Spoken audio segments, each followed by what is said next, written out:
কবি শুভ্রা ঘোষের লেখা প্রিয় নেতাজি।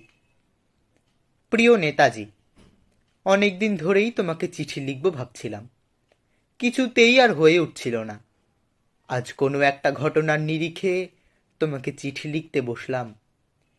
ছেলেবেলায় আমাদের দোতলার ড্রয়িং রুমে তোমার ছবি, জন্মদিনে পেতাম বই, সেখানেও তুমি। বাবার গল্পে তোমারই বীরত্ব, দেখতে দেখতে শুনতে শুনতে ক্রমে আমিও তোমার ভক্ত। বাবা বলতেন ইন্ডিয়ার আরেকজন নেতাজির দরকার ছিল। মা গাইতেন বীর সুভাষের মহান দেশ। দাদু বলতেন ছেলেটাকে ওরা শেষ করে দিল। ঠাম্মার চোখে তখন আঁচলের খুঁট। এসবের মধ্যে বড় হয়ে ওঠা আমিও কেমন একটা ঘোরের মধ্যে থাকতাম। ভাবতাম পারতে, তুমি সব পারতে, যদি একবার আমাদের মধ্যে তোমাকে পেতাম। আজ উত্তর 40-এ আমার একই ঘোর। তুমি পারতে, কেননা দেশের মাটিতে দেশপ্রেমের মতো জোরালো একটা ঝাঁকুনি দেবার ক্ষমতা তখন আর কারও ছিল না। এখনো আছে কি? তোমার হারিয়ে যাবার পর দেশে কত কমিশন বসেছে, ভারতের পূর্ব, পশ্চিম, উত্তর, দক্ষিণ।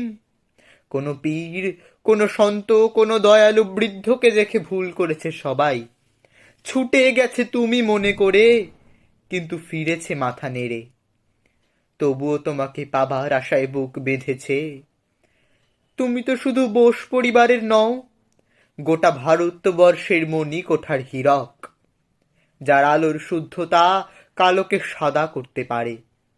এই বিশ্বাসে ভর করে সবাই ভেবেছিল তুমি আসবেই, কিন্তু এলে না। কেটে গেল অনেকগুলো বছর, পেরিয়ে এলাম জীবনের অনেক গলি খুঁজি। তুমি এখন বিমানবন্দরে, সভা সমিতিতে, রিসার্চ ব্যুরোতে, এমনকি ছেলের নামকরণেও। শুধু হৃদয়ে যেন দোলা দেয় না। জানো, তোমার জন্মদিনটা এখন সবাই ছুটির দিন বলে আয়েশ করে উপভোগ করে। আর ছেলেরা, তারা তো এখন দেশ থেকে বিদেশের খবরই বেশি রাখে।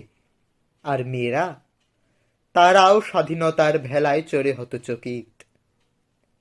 শুধু মাটি কাঁদে, সেই কান্না যেন ভূমিকম্প, খরা, এলনিনো, বন্যা হয়ে চারিদিক ভাসিয়ে দেয়।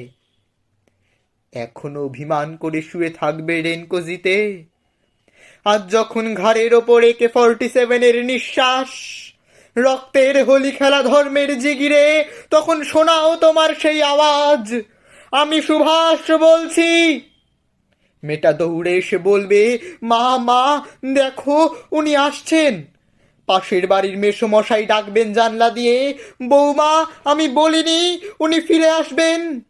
খোলা জানলার ধারে দাঁড়াবেন মেয়েরা, তাদের ডান হাতে শঙ্খ, বাঁ চোখে জল। নদী হবে উত্তাল, নৌকা বেসামাল, পরাণ মাঝিও চেঁচাবে, উনি আসতেছেন। সবুজ মাঠে শিশুদের হাতে পতাকার দোলা, উনি আসছেন, উনি আসছেন, উনি ফিরে আসছেন। তোমার হারিয়ে যাওয়া জন্মদিনের ভেতর থেকে উঠে আসুক আরেকটাতেই সে। আজ স্বাধীনতার ঠিক আগের মুহূর্তে দাঁড়িয়ে তোমাকে আমার এই চিঠি, প্রণাম নিও।